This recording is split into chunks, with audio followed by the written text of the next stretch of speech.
Bom dia, boa tarde e boa noite, pessoal. Sejam muito, mas muito bem-vindos a mais uma aula de álgebra linear, onde hoje nós vamos falar do espaço das transformações lineares e, como um caso particular importantíssimo, vamos falar do espaço dual de um espaço vetorial. E a razão da minha empolgação é que eu tenho certeza que eu vou me divertir muito dando essa aula. É um dos assuntos que eu mais gosto, é um dos tópicos que eu acho mais bonito dentro do curso que estamos fazendo aqui de álgebra linear, dentro da álgebra linear como um todo. E hoje é a primeira de talvez de 3 aulas aí que a gente vai falar bastante sobre o espaço de transformações lineares. E hoje a gente vai falar de algumas definições, alguns resultados básicos para que a gente consiga explorar bastante o quanto esse tipo de espaço pode ser útil e o quanto ele revela uma teoria bonita por trás de tudo isso. Então, antes de falar do que é o espaço de transformações lineares com dois espaços vetoriais fixados, a gente pode fazer uma coisa mais geral primeiro, que é o seguinte, ó. Eu vou supor que X é um conjunto, e para nós aqui V vai ser sempre um K espaço vetorial, tá? Então é um espaço vetorial sobre o corpo K. E aí com isso a gente define essa função, a gente define o espaço de funções, que é um exemplo clássico de espaço vetorial. A gente definiu isso quando no lugar do V aqui estava um corpo, mas a gente consegue introduzir nesse conjunto aqui também uma estrutura de espaço vetorial com a soma e produto usual de funções, tá? Então isso aqui é o conjunto de todas as funções de x em V, certo? Então tal que f é uma função. Isso aqui muitas vezes também é denotado assim, ó. Vx, né? Seria o produto, você pode ver como produto cartesiano de V na cardinalidade de x. E aqui, como é que a gente enxerga isso daqui como um espaço vetorial? Viu o produto direto, né? Viu o produto direto. Isso aqui já é um exemplo de um produto direto de V com ele mesmo na cardinalidade de x. Então isso daqui é um espaço vetorial com a soma e o produto usual de funções. Certo? E aí, quando esse x aqui for tomado dessa forma, quando x for igual a 1, a u, isso aqui for um K espaço vetorial, também, a gente pode olhar para um subconjunto desse conjunto aqui, ó, que vai ser definido assim, ó, Hom. Esse Hom é de homomorfismo. E isso daqui vai ser definido como o conjunto de todas as funções de f, todas as funções de u em v, mas com uma particularidade. Essas funções eu vou considerar apenas as transformações lineares. Então são os morfismos na categoria dos espaços vetoriais sobre o corpo K. Então esse é o conjunto das transformações lineares. Esse aqui que é o espaço vetorial das transformações lineares de U em V. Aí é um exercício simples mostrar que esse conjunto, definido dessa forma, primeiro, é claro que isso daqui é um subconjunto desse conjunto aqui, ó, do conjunto de todas as funções de f de U em V. Mas é simples, eu vou deixar como exercício para vocês aqui, ó, provar que esse conjunto definido ali em cima, Hom de U em V, é um K subespaço vetorial do conjunto de todas as funções de U em V. É um caso particular e é um subespaço vetorial. Tá? Então é bem simples.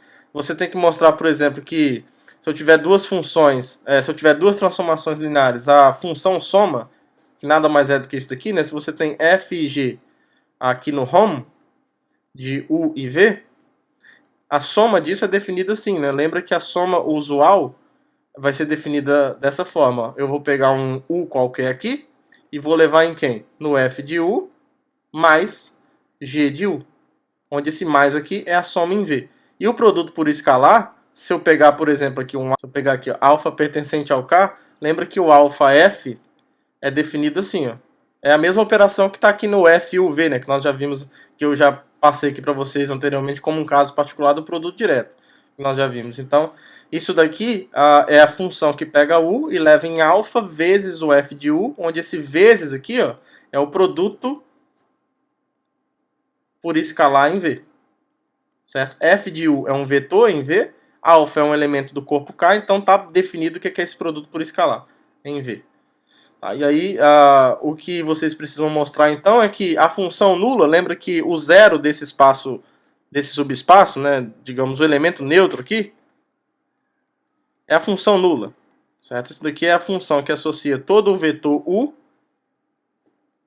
ao vetor nulo de V. Então, esse daqui é o elemento neutro, então você tem que mostrar que isso daqui é uma transformação linear, muito fácil. Então, sendo isso uma transformação linear, esse cara, essa função nula, pertence de fato a esse subconjunto das transformações lineares. E aí você tem que mostrar que se f e g pertencem se f e g são transformações lineares e alfa é um escalar qualquer, então alfa f mais g é uma transformação linear. Isso é muito fácil, eu vou deixar para vocês fazerem. De novo, se vocês tiverem qualquer problema em provar isso, me falem aqui nos comentários que eu dou um jeito de provar para vocês. Mas só recapitulando, vocês têm que provar então que se alfa pertence ao K e f e g são transformações lineares, vocês têm que mostrar isso daqui, ó, que alfa f mais g é também uma transformação linear. Eu acredito sinceramente que vocês não vão ter muitos problemas para provar isso. Então provem essa implicação. Tá? Então, esse é o espaço das transformações lineares. Quando a gente fixa dois espaços vetoriais, U e V, espaço vetorial sobre um mesmo corpo, o espaço vetorial das transformações lineares é o espaço de todas as transformações lineares de U em V. Aí mais para frente a gente vai ver que esse espaço tem tudo a ver com o conceito de matriz. Não é algo que a gente vai explorar na aula de hoje, mas mais para frente a gente vai ver que esse espaço não surge do nada. Ele tem tudo a ver, por exemplo, com você pegar uma matriz e multiplicar por um vetor. A gente vai ver que isso é quase que a mesma coisa que você pegar uma transformação linear e aplicar num vetor que está no domínio dessa transformação linear. Então existe um comportamento isomórfico entre essas coisas que a gente vai explorar mais nas aulas, nas próximas aulas. Mas para explorar isso com algumas ferramentas em mãos, a gente vai desenvolver essas ferramentas na aula de hoje. E aqui nessa proposição, mesmo que você nunca tenha ouvido falar em categorias, a gente vai ver que essa... Opa, eu esqueci de uns 2 pontinhos aqui, né? Ficou solto aqui. Essa aqui tem 2 pontinhos aqui. Pronto. A gente vai ver que essa construção do espaço vetorial das transformações lineares tem uma filosofia funtorial por trás disso. Deixa eu fazer um rascunho aqui do lado direito aqui. Então, se a gente fixa um espaço vetorial V, a ideia é a seguinte, olha, deixa esse V fixado. Para cada U que eu pegue espaço vetorial, eu consigo transformar esse U em um outro espaço vetorial associado a esse U. Certo? Cada U determina esse espaço vetorial das transformações lineares que sai de U em V. O V está fixado. Um caso muito importante, por exemplo, vai ser quando esse V for o próprio corpo K. Né? Lembra que todo corpo é um espaço vetorial sobre ele mesmo de dimensão 1. É o espaço vetorial dos escalares. Né? Então, e esse vai ser um exemplo importantíssimo que a gente vai explorar hoje ainda.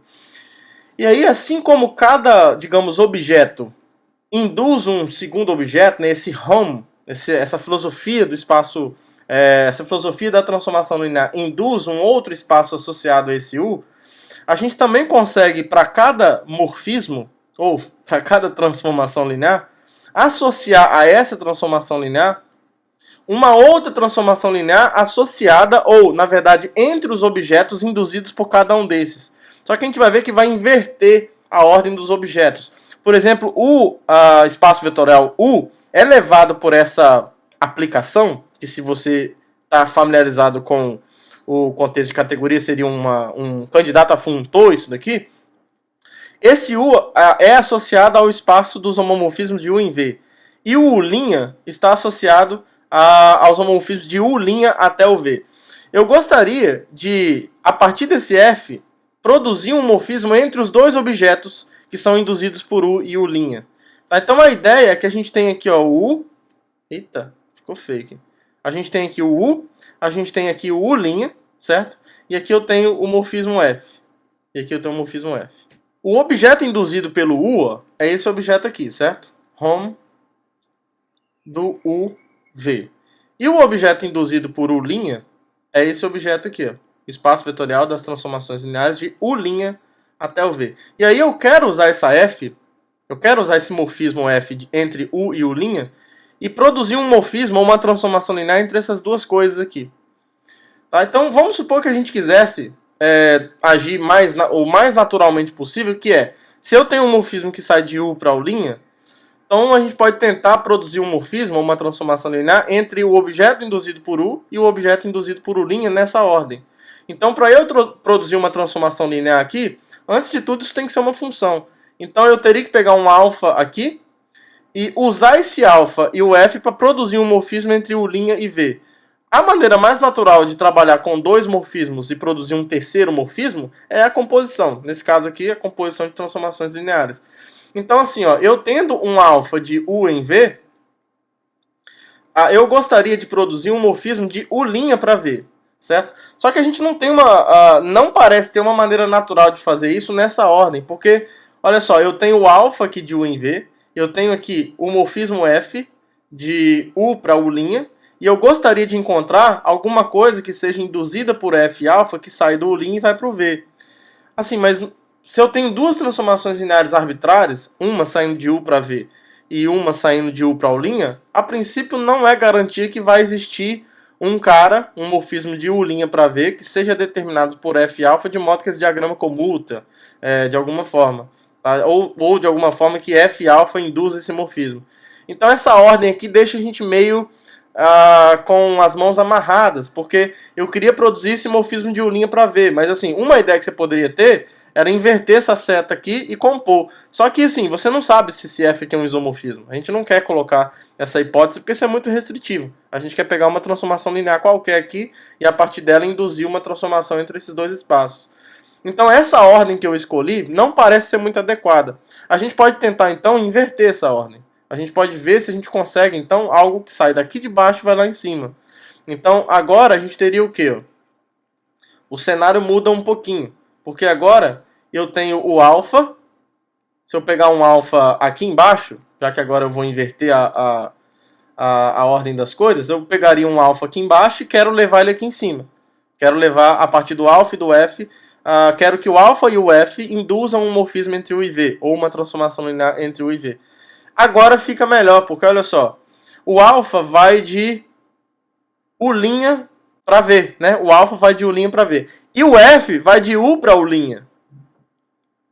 Esse é o f. Então eu quero uma coisa que vai de u para v. Olha, então é só eu pegar a composição. Agora eu tenho uma maneira canônica de fazer isso. Tá?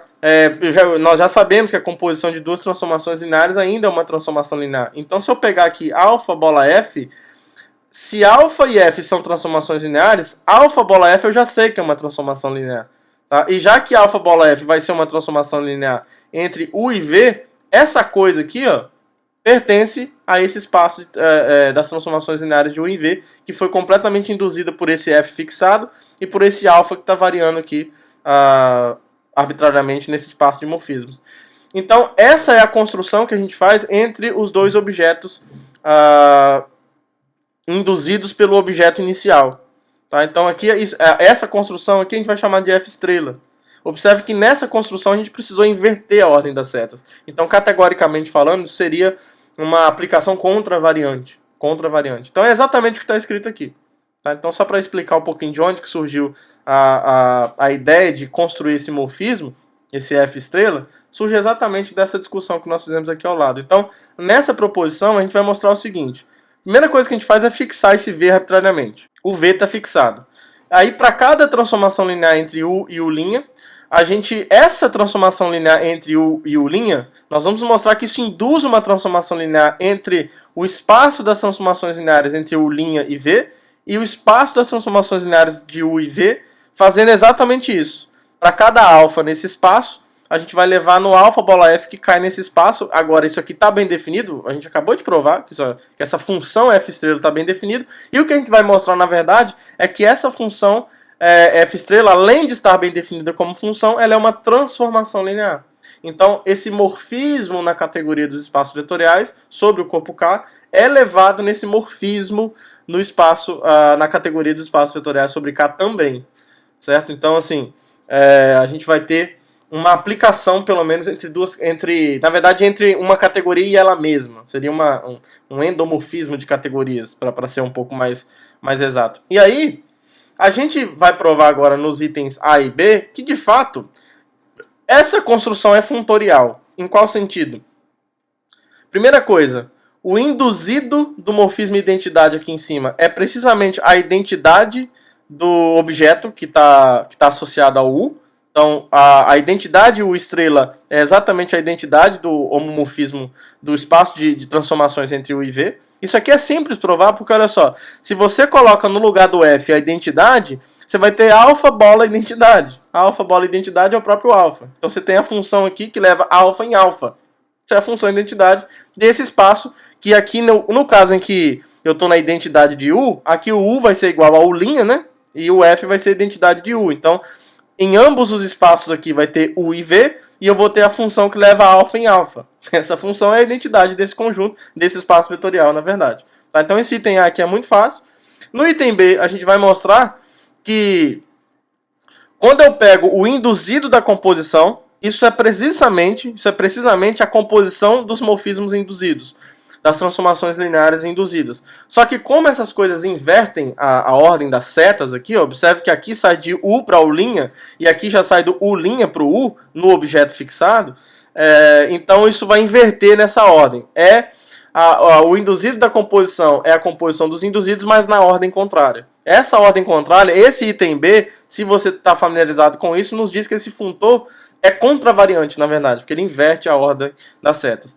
E aí, como qualquer funtor, a gente mostra que qualquer isomorfismo, por exemplo, se F for um isomorfismo entre U e U', então o F estrela vai ser também um isomorfismo entre os espaços de transformações lineares com esses U e U' envolvidos. Tá? Então, se U é isomorfo a U', então, dado qualquer V fixado, o espaço de transformações lineares entre U' e V é isomorfo ao espaço de transformações lineares entre U e V, e a gente consegue um isomorfismo induzido pelo isomorfismo original.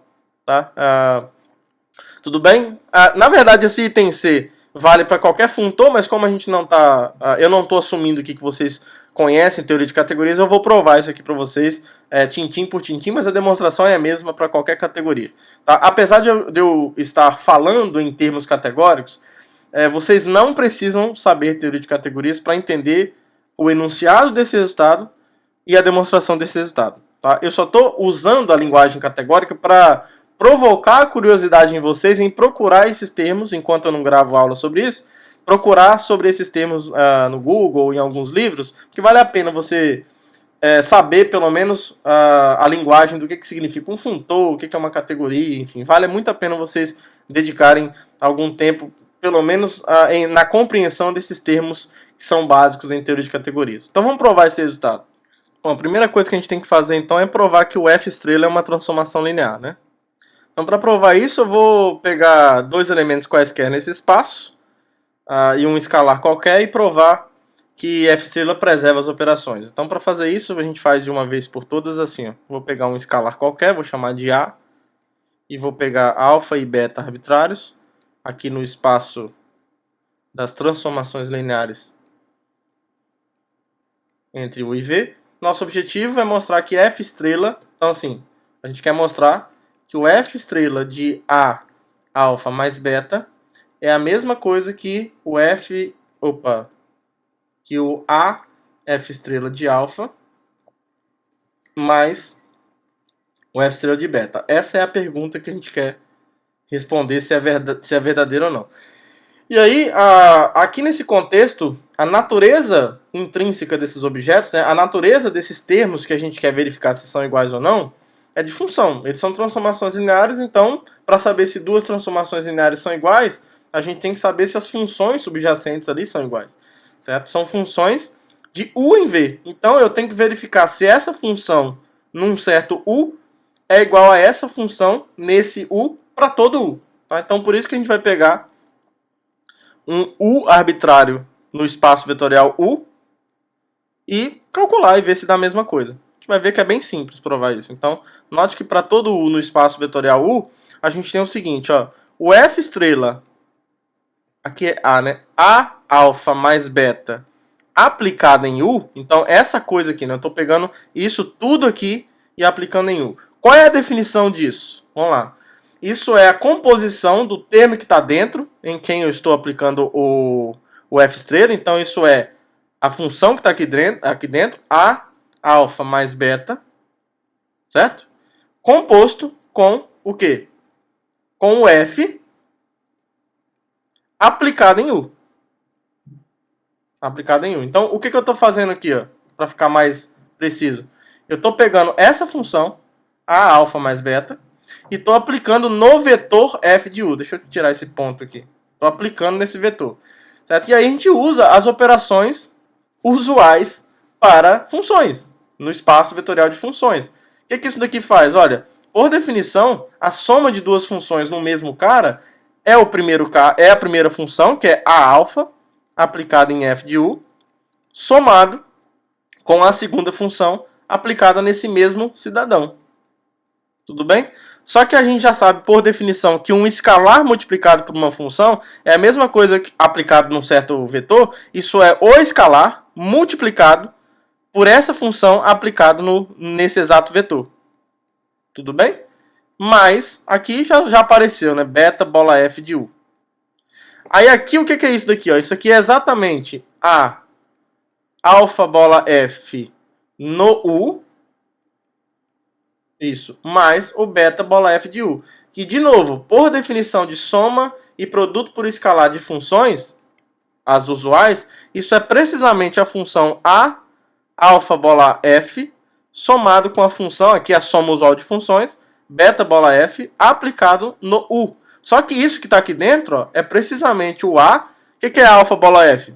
Pela definição, é justamente o f estrela de alfa. Aqui, ó. Isso aqui então é o f estrela de alfa somado com o beta bola f é o f estrela de beta. E essa função está aplicada nesse vetor U arbitrário. Então, olha só, mostramos que essa função aplicada nesse U arbitrário é a mesma coisa que essa função aqui aplicada no U arbitrário. Então, a conclusão que a gente chega é que isso daqui acontece. Ó. O f estrela, então, a função f estrela, a alfa mais beta, é a mesma coisa que a função a f estrela de alfa, somado com a função f estrela de beta. E essa igualdade prova de uma vez as duas condições que a gente precisa de uma transformação linear. Isso aqui, então, ela preserva a soma e o produto por escalar. Então, essa primeira afirmação foi demonstrada. A f estrela é uma transformação linear de fato. Aí agora a gente pode explorar esses itens. O item A, como eu comentei com vocês, é muito fácil. Olha só, a gente quer mostrar isso daqui, né? Que a identidade de U estrela é a mesma coisa que a identidade do espaço de morfismos ou espaço de transformações lineares entre U e V. Então, de novo, é só você pegar uma f qualquer. A natureza desses objetos aqui é de função. Então, para todo f, o domínio em comum aqui é esse daqui, ó. F no espaço de transformações lineares entre U e V, a gente vai ter o quê? Ó? O induzido da identidade aplicado em f, por definição, aqui o f não é uma boa ideia. Deixa eu pegar um alfa, porque psicologicamente aqui nesse contexto é mais agradável, porque a gente está usando o alfa como variável aqui do morfismo induzido. Então vamos pegar alfa, que tudo que a gente pode fazer para melhorar a compreensão ajuda. Então, por definição, o induzido da identidade em alfa é o alfa composto com essa coisa que eu estou usando para induzir. Nesse caso aqui é a identidade. Tá? Mas o que você tem aqui? Ó? Você tem a identidade de U em U composto com alfa, que sai de U e vai para V. Essa composição aqui é o próprio alfa. Tá? Então isso daqui é o alfa. Que é precisamente essa função, a função identidade desse espaço, já que o alfa está nesse espaço, aplicado em alfa. Então acabou. Então isso daqui é igual a isso daqui. Porque para qualquer alfa no domínio em comum dessas duas funções, a lei de formação é a mesma. Então acabou. O item A está devidamente provado. O item B é a questão funtorial, né? Vamos fazer um desenho aqui. A gente tem U linha e U duas linhas. A gente tem aqui o F, chamei de F, e aqui eu chamei de G. Aí, aqui embaixo, depois que eu aplico, digamos, os induzidos, como ele vai inverter as setas, a gente vai ter isso daqui, ó. Eu vou ter as transformações lineares de U estrela para V. Aí eu vou ter aqui as transformações lineares de U' para V. E depois eu vou ter as transformações lineares de U para V. Aí o que está acontecendo aqui? Ó? Essa G induz um morfismo aqui embaixo. Essa F induz uma outra transformação linear aqui embaixo. E eu posso pensar na composição dessas duas coisas. Opa, aqui inverte a ordem, né? Então aqui é F estrela composto com G estrela. Mas eu também posso pensar, ó, aqui em cima, sem induzir nada ainda, eu tenho a composição G bola F, que sai de U para U'. E se eu tenho uma transformação linear entre U e U duas linhas, eu posso pensar na induzida por elas nos objetos dados pelos ROMs, pelas transformações lineares. Então, esse G bola F vai induzir um morfismo assim, ó, G bola F estrela. Aí a pergunta aqui é, se esse morfismo, que é a composição dessas duas coisas, é a mesma coisa que o morfismo, esse morfismo aqui de baixo, que é o induzido da composição daqui de cima. A gente tem que provar se essas duas coisas são iguais. A gente vai provar que essas duas coisas são iguais, que essas duas funções aqui são iguais. Observa que elas saem do mesmo lugar, né? Então, assim, a primeira coisa que você precisa ter para que duas funções sejam iguais é que elas têm o mesmo domínio e o mesmo contradomínio. É o que acontece aqui. Agora a gente tem que ver se a lei de formação é a mesma. Então a gente vai pegar um elemento qualquer aqui, aplicar esse cara, depois esse, e notar que essas duas coisas são iguais. Isso vai sair imediatamente pela associatividade da composição. Então vai ser bem simples. Para provar essa igualdade, então, que a gente quer provar, a gente pega uma alfa qualquer, nesse espaço aqui, que é o espaço em comum, o domínio em comum dessas transformações lineares. Então, olha só o que acontece, ó. Eu vou partir desse lado aqui, que eu acho que é um pouco mais fácil, mas eu acho que não tem nada mais fácil que não, os dois são fáceis iguais. Mas se eu pego F estrela, compõe com G estrela e aplico em alfa, olha só o que vai acontecer por definição. Isso é o F estrela aplicado no G estrela de alfa, né? Só que o G estrela de alfa, por definição, é o alfa bola G. O alfa vem para a esquerda e quem eu estou induzindo fica na direita. E aqui, por definição, o F estrela dessa transformação linear é essa transformação linear composta com F. Só que usando a associatividade, isso é alfa composto com essa transformação linear. E isso daqui é exatamente a expressão da induzida da composta aplicada em alfa. Então acabou. Olha aqui. Ó. Dado um alfa qualquer nesse domínio em comum, essa função é igual a essa. Então essas duas coisas são iguais. Então provamos a igualdade do item B. E aí, para finalizar, o item C, a gente quer mostrar que se F é um isomorfismo de transformações lineares, então F estrela também é um isomorfismo. Vai sair imediato, ó, porque se F é um isomorfismo, por hipótese, então como F é um isomorfismo, vai existir, F sai de U para U', né? Então existe um G de U' para U, transformação linear, tá o quê? Quando você pega G bola F, lembra que o F sai de U para U', né? Então essa composta aqui é a identidade de U, e o F bola G é a identidade do U'. Aí agora a gente aplica os induzidos. Então assim, se essas duas coisas são iguais, se eu olhar então para o induzido do G bola F, isso é igual ao induzido da identidade, certo? Aí aqui eu tenho a mesma coisa, o induzido do F bola G é o induzido da identidade do U'. Só que agora a gente usa o resultado anterior, o item A e B. Ó. O item A vai me dizer que a induzida da composta é a composta das induzidas na ordem trocada.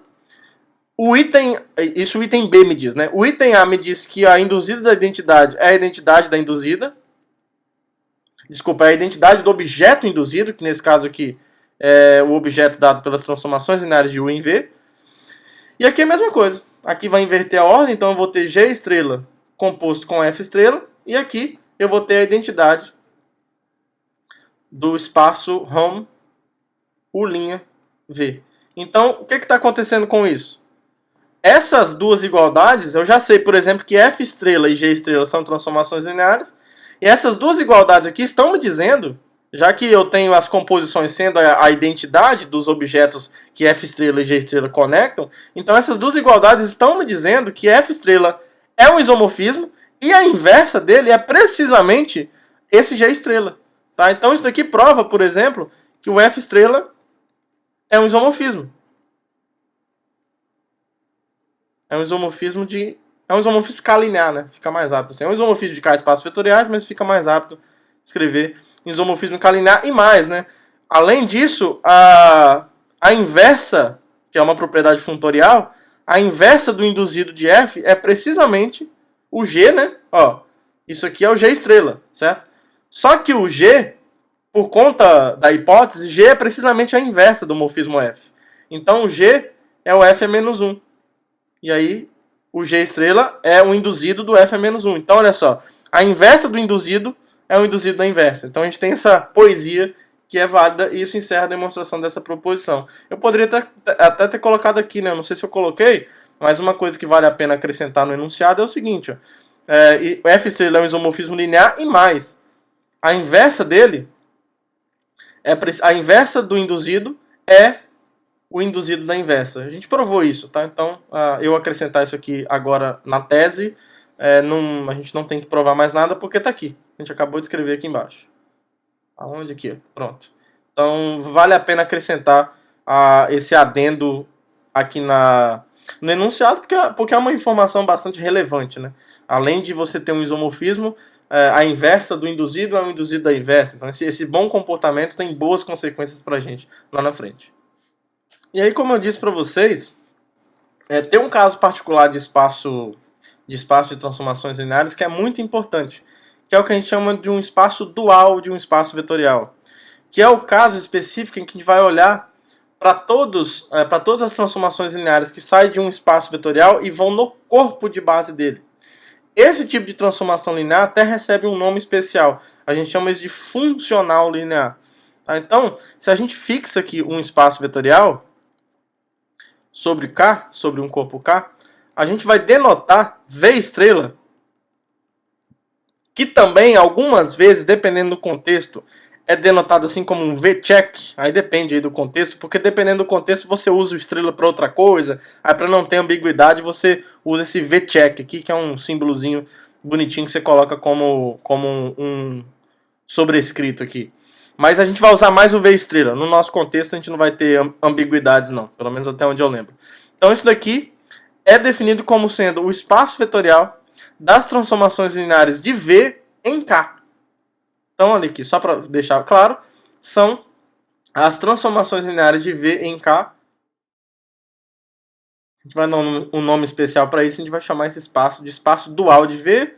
Daqui a pouco vai ficar claro, daqui a pouco nessa aula, com mais algumas aulas, a gente vai ter boas explicações do porquê chamar esse espaço de espaço dual. Então esse espaço aqui é o que a gente vai chamar de espaço dual de V. Então isso é uma primeira informação. Uma segunda informação, os elementos de V são chamados também, nome clássico que vale muito a pena eu falar aqui para vocês, funcionais lineares. Então um elemento do dual é chamado de funcional linear. É um tipo especial de transformação linear. É uma transformação linear que sai de um espaço vetorial e vai exatamente no seu corpo de base, no seu corpo de escalares. Tá ok? E aí, olha só o que acontece. A gente vai explorar muito isso porque, deixa eu dar alguns exemplos aqui antes da gente ir para alguns casos mais gerais, porque vocês já perceberam que no nosso curso aqui eu estou tentando abordar as coisas com o maior nível de generalidade possível. Apesar de que futuramente quase que a gente não vai conseguir fazer mais nada em dimensão infinita no nosso curso, porque em dimensão infinita em alguns momentos você vai precisar de mais recursos, fora da álgebra linear, topologia, análise, essas coisas. Mas a gente quer saber também até onde que a gente consegue não colocar as hipóteses de finitude de dimensão aqui onde nós estamos. Então a gente quer tentar fazer tudo assim entre aspas, né? Tudo não, mas o máximo que nós pudermos fazer sem colocar a hipótese de finitude. Mas é óbvio que o caso de dimensão finita é o mais importante. Não é o único que é importante, mas para nós aqui, de longe, é o mais importante. Então, por exemplo, um funcional linear clássico que você pode trabalhar sempre é quando você pega um vetor V em Rn. Esse é um dos clássicos. Esse vetor V em Rn, se você chama ele assim, ó, com n coordenadas, você pode provar com muita facilidade que essa função aqui, ó, que eu vou chamar de V estrela, que sai do Rn, do próprio Rn, e vai em R, isso daqui, ó, que pega um vetor x1 até xn, que leva nessa espécie de combinação, ó, A1x1 até ANxn. Isso daqui é uma transformação linear. É um exercício muito fácil, inclusive sai do que nós vamos fazer daqui a pouco. É um caso particular do que nós vamos fazer daqui a pouco. Na verdade, isso aqui é um funcional linear, né? Mais do que uma transformação linear, mais no sentido de terminologia, né? Isso aqui é um funcional linear. Então, assim, cada vetor no Rn, por exemplo, ele induz uma transformação linear do Rn em R, ou seja, ele induz um funcional linear. As coordenadas que eu tenho dele podem ser úteis para, a partir dessas coordenadas, produzir um funcional linear. E uma coisa interessante do Rn, que a gente consegue provar, é que qualquer funcional linear do Rn para o R, é algum V-estrela desse. Esse V-estrela muitas vezes é chamado de elemento dual de V. Isso aqui é o elemento dual de V, do vetor V. É como se esse vetor V, quando você escreve dessa forma, é como se você pudesse enxergar um vetor do Rn como um funcional linear do próprio Rn. É como se você pudesse enxergar esse cara. Tanto é que, no caso do Rn, a gente vai provar isso no futuro, mas no caso do Rn, por exemplo, o espaço vetorial dual do Rn é o próprio Rn, em questão de isomorfismo. E essa aplicação que nós acabamos de definir aqui é um isomorfismo linear. Então você pode confundir um vetor no Rn como um funcional linear se você quiser, se isso for útil para alguma coisa, e isso vai ser útil para alguma coisa, principalmente porque observe que se você quiser saber os zeros dessa função, isso daqui é um hiperplano, por exemplo. Se você quer conhecer a equação dada por A1x1 até a nxn, isso aqui é uma equação de um hiperplano no Rn. Aí se esse vetor V for diferente de zero, esse funcional linear aqui, ele vai ter o núcleo desse funcional linear é precisamente o hiperplano. Então você pode ver o hiperplano no Rn, definido por isso como o núcleo desse funcional linear. E na verdade esse vetor A1 até a n, se você considerar o Rn como produto interno usual, que é uma coisa que a gente vai ver no futuro, pode ser visto como um vetor normal a esse espaço, a esse hiperplano. Então isso tem muita coisa que a gente consegue desenvolver geometricamente nesse contexto, que a gente vai fazer mais no futuro, mas que eu já estou trazendo para vocês aqui agora, para vocês já começarem a ter um pequeno gostinho do que nós conseguimos fazer com isso. Tá? Então, assim, o que eu vou fazer agora na próxima proposição é mostrar que, na verdade, eu não preciso estar em Rn e muito menos num espaço vetorial de dimensão finita para induzir a partir de um vetor num espaço desse tipo, que é um produto direto do R com ele mesmo, n vezes, que nesse caso é soma direta, porque a coisa é finita, mas a gente não precisa de estar num mundo finito, por enquanto, num produto direto finito, para produzir esse tipo de aplicação. Para enxergar um vetor num produto direto do corpo K em alguma cardinalidade, como um funcional linear que sai do espaço vetorial da soma direta indo no corpo K. Então é isso que a gente vai fazer na próxima proposição, e isso inclusive vai nos ajudar muito a começar a distinguir o espaço vetorial V, um espaço arbitrário, do seu dual. Tá? Dado um espaço vetorial V e o seu dual, a gente quer começar a comparar o espaço vetorial com o seu dual. Em dimensão finita, a gente vai ver que essas duas coisas são a mesma coisa, mas em dimensão infinita elas não são a mesma coisa. Não é nessa aula que a gente vai ver isso, a gente vai precisar explorar um pouquinho mais, mas nessa aula a gente vai ver que em dimensão finita essas coisas são isomorfas, e a gente vai ver como que produz esse isomorfismo de um jeito parecido com isso daqui, com isso que nós acabamos de fazer para o caso do Rn. Então a próxima proposição vai ser muito útil nesse sentido. Então nessa proposição, estamos num nível de generalidade máximo possível para espaços vetoriais desse tipo, né, que é um produto direto do corpo de base em alguma cardinalidade, que a gente não está assumindo que é finita, mas que é medida por esse conjunto I, que é um conjunto de índices. Tá? Observe que aqui, esse alfa eu não estou tomando na soma direta. A gente vai mostrar que um alfa no produto direto do K na cardinalidade do I induz um funcional linear na soma direta. É isso mesmo. Cada termo no produto direto, a gente vai conseguir então induzir um funcional linear dessa forma. E aí como é que a gente está fazendo aqui? Ó? De um jeito parecido com o que foi feito aqui. Ó. A gente está pegando as coordenadas do alfa e multiplicando nas coordenadas correspondentes desse vetor arbitrário que eu peguei na soma direta. Só que a gente tem que ter um cuidado aqui, que é o seguinte.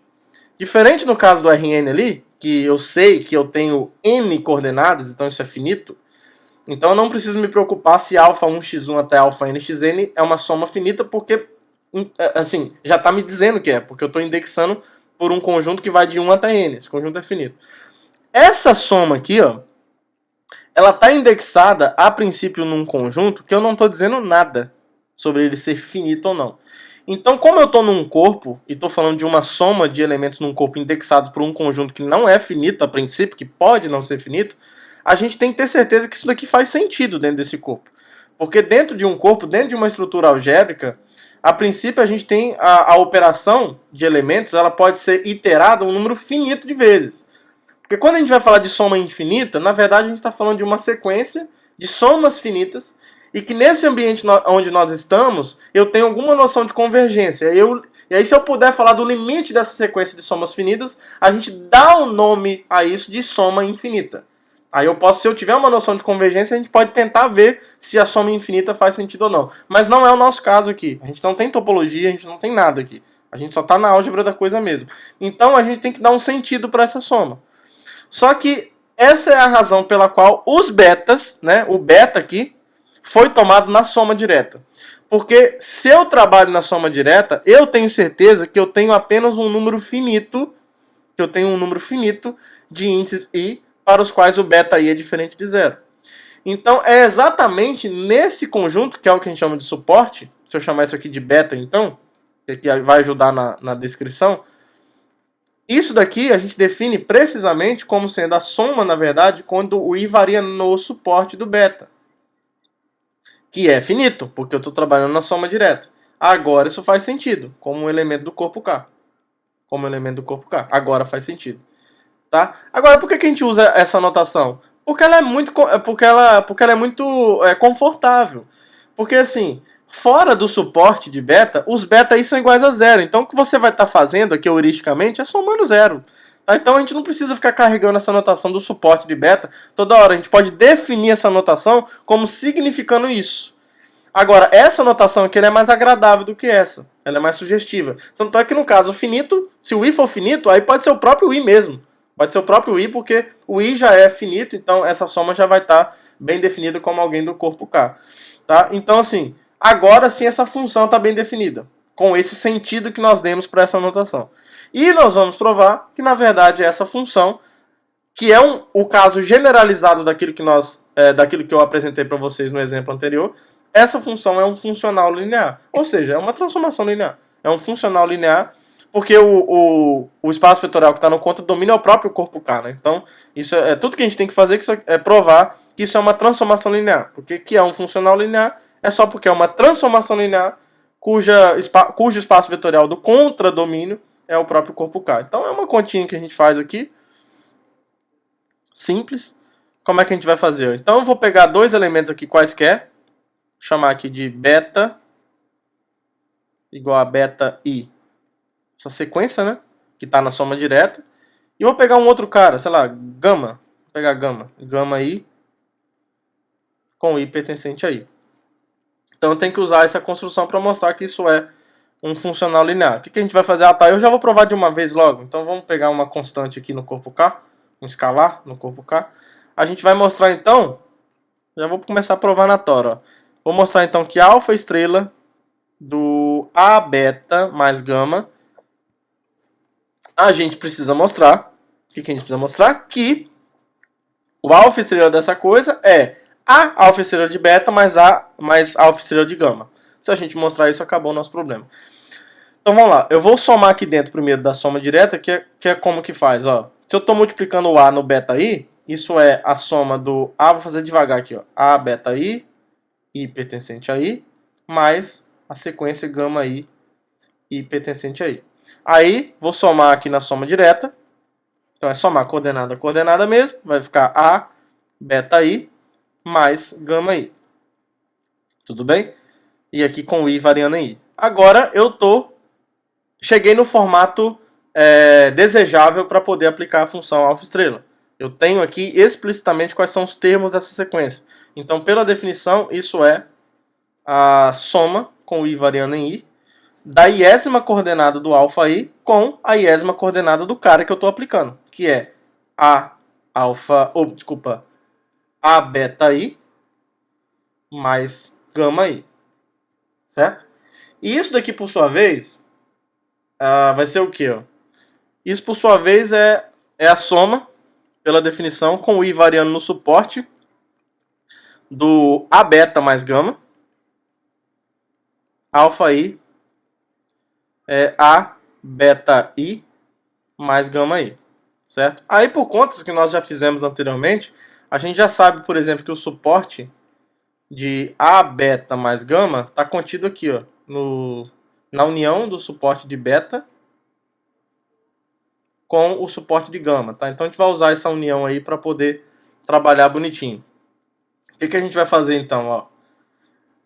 Aqui as coisas já são finitas, né? As coisas já são finitas. Então a gente pode quebrar essa soma. Aqui eu posso usar a distributividade. Então isso daqui é a soma do A, alfa I, beta I. Eu vou deixar com parênteses aqui porque isso vai ser útil pra gente. Mais o alfa I, gama I.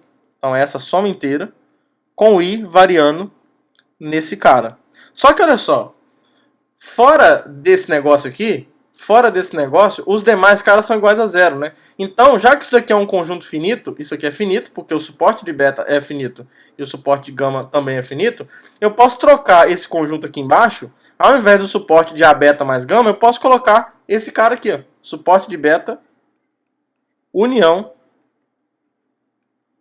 com suporte de gama. Tá? Porque o que você vai estar fazendo aqui se não for igual, você vai estar acrescentando parcelas, mas que são iguais a zero. Porque se vão ser caras que não estão no suporte, então aqui em cima eles já vão ser zero. Então você não vai estar acrescentando absolutamente nada. Então a igualdade vai permanecer. Só que qual é a vantagem de fazer isso? É que, como eu sei que a soma é comutativa no espaço vetorial, eu posso quebrar esse somatório de soma na soma dos somatórios. Então isso aqui vai ser a soma do I variando no suporte de beta, união com o suporte de gama, dessa partezinha aqui, ó, A, alfa I, beta I, mais o somatório com o I variando nessa união do suporte de gama. Para ficar bonitinho, né? Suporte de beta, união, suporte de gama. Aqui vai ficar alfa I, gama I. Certo? Aí pra gente ganhar um pouquinho de tempo aqui, ó, eu vou pegar esse A e vou jogar aqui fora. Tá? Só botei ele em evidência aqui fora. E aí o que acontece, ó? Nessas parcelas eu tenho alfa I e beta I. E o I variando num conjunto que contém o suporte de beta. Só que assim, os caras do suporte de gama, que não estão no suporte de beta, não fazem a menor diferença aqui. Tá? Porque se alguém está no suporte de beta e não está no suporte de gama, se ele não está no suporte de gama, o beta I é zero. Então, ele não altera essa soma. Então, isso quer dizer que eu posso fazer isso daqui. Ó. A soma com a união do suporte de beta com o suporte de gama é a mesma coisa que essa soma com o suporte de beta. E aqui eu faço a mesma coisa, só que com gama. Se alguém está nessa união, mas não está no suporte de beta, isso significa... Desculpa, se alguém está nessa união e não está no suporte de gama, significa que o gama I é zero. Então, ele não acrescenta absolutamente nada a essa soma. Então, eu posso simplesmente tirar esse cara daqui. Em termos de soma, vai ser a mesma coisa. Então, aqui eu posso colocar o I variando apenas no suporte de gama. Tá? Aí, agora sim, pela definição, essa soma aqui é o que nós definimos como sendo a soma com o I variando no I todo, AI beta I, mais o somatório com o I variando no I todo, do alfa I, gama I. Agora, isso é exatamente por definição, isso aqui é o alfa estrela do beta, mais isso aqui, por definição, é o alfa estrela do gama. E provamos, então, que isso é um funcional linear. Tá? Aí alguém poderia perguntar, poxa, mas por que você complicou tanto a demonstração? Porque essa demonstração poderia ser feita assim, ó, simplesmente assim. Ó. A gente poderia chegar nesse ponto aqui, ó, nesse estágio. Aqui é a demonstração correta, pelo menos formal. Não é que a outra está incorreta, mas eu não acho que esteja completamente formalizada, na minha opinião. Porque você poderia chegar nesse estágio aqui, alguém pode estar me xingando agora e falar assim, por que, seu maldito, que você não fez isso daqui? Ó? Isso daqui é igual, já quebra logo a distributividade ali. Ó. Isso aqui vai ser alfa I. Quebrando na distributividade, vai ficar o quê? Ó? Aqui vai ficar A, alfa I, beta I, mais alfa I, gama I. Essa igualdade aqui tá ok, porque você está usando a distributividade dentro do somatório, numa coisa só. Então aqui você pode usar essa distributividade. Só que aí você poderia ser tentado a fazer isso daqui. Ah, mas o somatório da soma é a soma do somatório. Então você pega isso daqui, escreve isso assim, mais isso aqui. Alfa e gama i. Certo? Tá, mas quem disse que o somatório da soma é a soma dos somatórios quando você varia num conjunto que pode não ser finito? Então você está dando um migué aqui. Você está dando um migué. Isso é verdade? Isso é verdade nesse contexto. Mas a demonstração de que isso é verdade é isso que a gente fez aqui. É exatamente isso que a gente fez. Então, isso que eu fiz aqui, que pareceu complicar, na verdade, é a demonstração formal que mesmo quando você está somando num conjunto de índices potencialmente infinito, ainda assim, no nosso contexto, você pode usar que o somatório da soma é a soma dos somatórios. Tá? Então o que a gente fez aqui, eu não compliquei a demonstração, eu provei que isso é verdade. Porque senão você está usando uma poesia. Ah, deve ser verdade, o somatório da soma é a soma dos somatórios. Tá, mas a gente não está variando aqui num conjunto finito. A gente não está fazendo isso. A gente está variando num conjunto infinito. Nós demos um novo sentido a isso. Que quando o conjunto for finito é a mesma coisa. É a mesma coisa. Porque na verdade é uma soma finita. Mas em termos de notação, a gente não sabe se essa igualdade aqui ainda é verdadeira. O que a gente faz para provar tá aqui. Foi o que eu fiz. Tá? Então, assim, pode surgir alguma discussão, mas na minha opinião não é uma demonstração 100% formal dar esse passo aqui. Essa igualdade, ok, isso aqui tá ok, mas essa igualdade aqui, ela, pra mim, dando esse salto mortal, ela não tá inteiramente justificada.